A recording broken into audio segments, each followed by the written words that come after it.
Bismillahirrahmanirrahim. Assalamualaikum warahmatullahi wabarakatuh. Alhamdulillahirabbil alamin.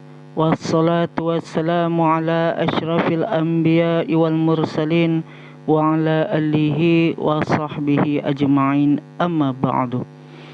Bapak-bapak, ibu-ibu, jamaah online yang dimuliakan oleh Allah Subhanahu wa taala.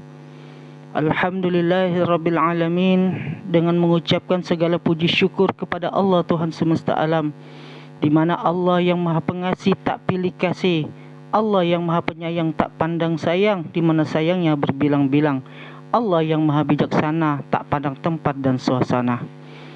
Salawat dan salam semoga tercurahkan atas junjungan sekalian alam, Nabi akhirul zaman, Nabi besar Muhammad sallallahu alaihi wasallam. Bapak Ibu yang dimuliakan oleh Allah Subhanahu wa taala, pada hari ini saya akan menyampaikan tausiah mengenai perintah daripada ibadah puasa. Waktu tinggal beberapa hari lagi untuk menyambut bulan Ramadan, dan bulan Sya'ban tidak lama lagi akan meninggalkan kita, hanya hitungan hari. Di dalam Al-Quranul Karim, Allah Subhanahu wa ta'ala berfirman, A'udzu billahi minasy syaithanir rajim. Ya hai orang-orang yang beriman, telah diwajibkan atas kamu puasa sebagaimana telah diwajibkan atas orang-orang sebelum kamu agar kamu bertakwa.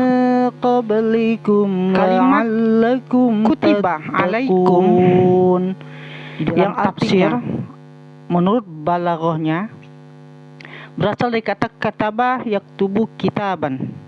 Kutiba atau artinya telah dicatat. Kitaban itu buku catatan. Jadi kutiba telah dicatat. Jadi bahasa kalimat Al-Quranul Karim bahwa Allah Subhanahu wa ta'ala ingin menjelaskan kepada kita bahwa puasanya orang-orang beriman ini telah dicatat oleh Allah Subhanahu wa ta'ala. Jadi Allah Subhanahu wa ta'ala memberikan perintah kepada buat orang-orang yang beriman kepada Allah Subhanahu wa ta'ala. Hanya orang-orang yang beriman yang diperintahkan untuk melaksanakan ibadah puasa. Supaya apa? Supaya mereka level mereka itu naik, yaitu ke derajat takwa. Bapak-bapak, ibu-ibu, jamaah online yang dimuliakan oleh Allah Subhanahu wa ta'ala. Pertanyaannya, kenapa orang-orang yang beriman yang diperintahkan oleh Allah Subhanahu wa ta'ala berpuasa?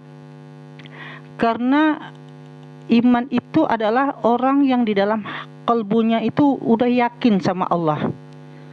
Sudah ada merasakan kehadiran Allah, sudah memakrifati Allah, artinya sudah mengenali Allah Subhanahu wa ta'ala. Jadi ketika Allah Subhanahu wa ta'ala memanggilnya, hoi orang-orang yang beriman, kemari sini. Ketika Allah Subhanahu wa ta'ala memanggil, maka orang-orang yang sudah ada iman di hatinya akan senang hati mendatangi undangan Allah Subhanahu wa ta'ala. Berbeda kalau orang-orang yang tidak beriman kepada Allah, diundang maupun tidak diundang oleh Allah, dia tetap tidak akan mau datang, tidak akan memenuhi yang namanya undangan Allah Subhanahu wa ta'ala. Makanya Al-Quran yang memerintahkan ibadah puasa ini sebenarnya ini undangan Allah buat orang beriman, di mana Allah ingin memberikan hadiah. Jika engkau mampu melaksanakan perintah Allah, yaitu ibadah puasa, hadiahnya adalah kau akan mendapatkan derajat ketakwaan, derajat takwa. Bapak-bapak, ibu-ibu, jamaah online yang dimuliakan oleh Allah Subhanahu wa ta'ala. Apa yang harus kita lakukan ketika ibadah bulan Ramadan ini datang? Apakah hanya sekedar puasa saja? Nah, mari kita bersama-sama memahami makna kata saum, puasa. Makna daripada as-saum atau siyam itu berasal dari kata soma yasumu, artinya menahan. Apa yang ditahan? Yang ditahan tentu yang pertama sesuatu yang memasuki dari lubang-lubang alamiah di tubuh. Apa itu lubang-lubang alamiah di tubuh? Mulut. Satu, mulut. Ini lubang-lubang alamiah. Misalkan masuk ke nasi kah, masuk ke air kah, menyampaikan sampai ke tenggorokan begini, ini sudah membatalkan puasa. Atau lubang yang kedua hidung, ini hidung. Jadi kalau di hidung ini memasuki sesuatu benda, lalu sampai ke atas begini, ya di atas di sini terkena, ini sudah membatalkan ibadah puasa. Atau mata juga disengaja untuk memasuki suatu benda dengan disengaja, itu juga bisa membatalkan puasa. Lubang telinga sama, lubang telinga kita memasukkan suatu benda sampai masuk ke dalam, maka itu juga atau kita memasukkan cairan telinga, ya, itu bisa membatalkan ibadah puasa.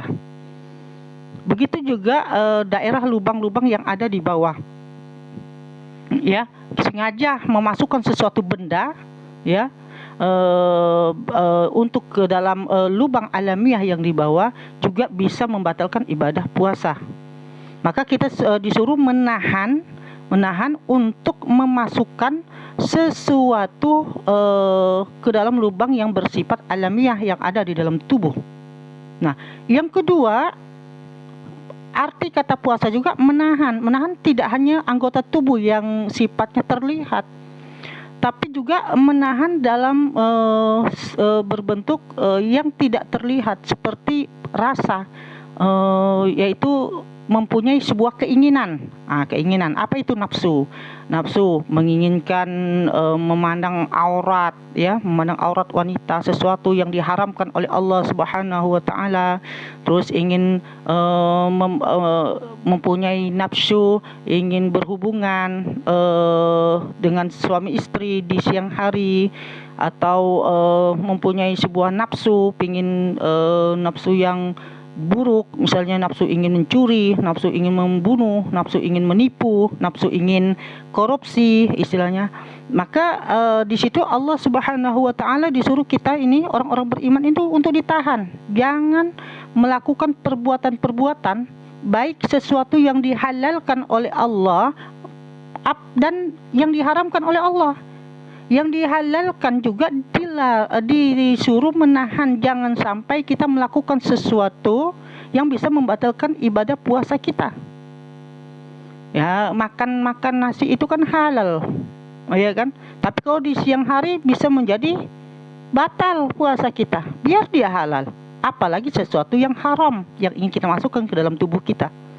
Memandang juga, kalau memandang ini, ya, memandang sesuatu yang haram, ya, itu bisa membatalkan ibadah puasa kita atau ibadah pahala daripada puasa kita. Nah, Bapak Ibu jamaah online yang dimuliakan oleh Allah Subhanahu wa taala,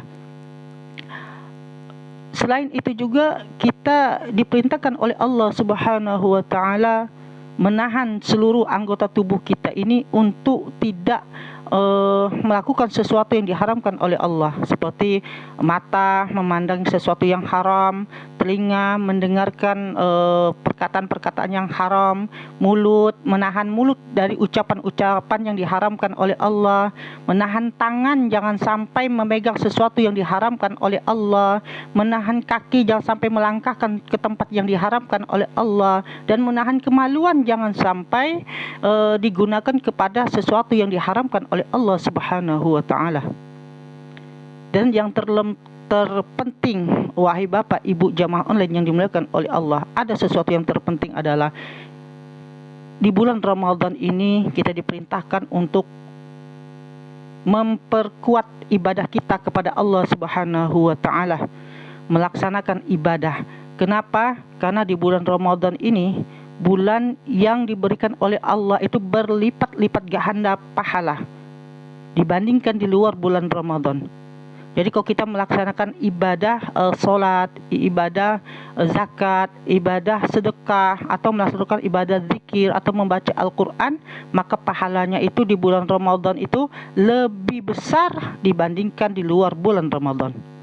Maka hendaknya kita ini mengumpulkan yang namanya amalan-amalan, ya, amalan yang wajib maupun amalan yang sunnah sesuai tuntunan baginda Rasulullah SAW. Nah, di bulan Ramadan ini, karena apa? Karena dengan di tahun ini, jika kita dipertemukan di bulan Ramadan, sesungguhnya itu rahmat dari Allah untuk kita, agar kita lebih besar lagi, lebih banyak lagi mengumpulkan pahala yang besar buat bekal nanti di akhirat nanti. Bapak Ibu yang dimuliakan oleh Allah Subhanahu wa taala. Nah, di dalam bulan Ramadan ini Bapak Ibu, ada beberapa hal yang harus kita jauhi, ya, harus kita jauhi. Yang pertama, jelas jauhi pandangan yang diharamkan oleh Allah. Yang kedua, jauhin mendengarkan gosip-gosip atau berita-berita hoak, atau sifatnya berita-berita isu atau berita-berita fitnah. Nah, yang ketiga, jauhin mulut kita ini berdusta. Jauhin mulut kita ini yang namanya menipu. Jauhin yang namanya mulut kita ini daripada mengejek-ejek orang, menjelek-jelekkan orang, mencaci maki orang. Jauhin mulut kita ini dari mengumpat. Terus jauhin juga tangan kita ini dari memegang sesuatu barang, ya, seperti mencuri, ya kan, memukul, ya kan. Terus jauhin tangan kita ini dari yang Allah benci, yang Allah haramkan. Dan yang berikutnya, jauhin daripada juga kaki kita ini melangkah ke tempat yang diharamkan oleh Allah, seperti ke tempat perjudian, ya kan, melangkahkan kaki kita ini ke tempat maksiat, ke bar, untuk membelikan kawan minuman yang memabukkan, itu dilarang, atau membelikan kawan itu membelikan barang yang disubhatkan oleh Allah Subhanahu wa taala, kita jauhin. Terus jauhin juga kemaluan kita. Jangan sampai kemaluan kita digunakan ke tempat yang diharamkan oleh Allah Subhanahu wa taala. Baik Bapak Ibu jamaah online yang dimuliakan oleh Allah Subhanahu wa taala, mungkin itu tausiah singkat dari saya, mudah-mudahan bermanfaat buat bagi kita semua. Akhirul kalam, assalamualaikum warahmatullahi wabarakatuh.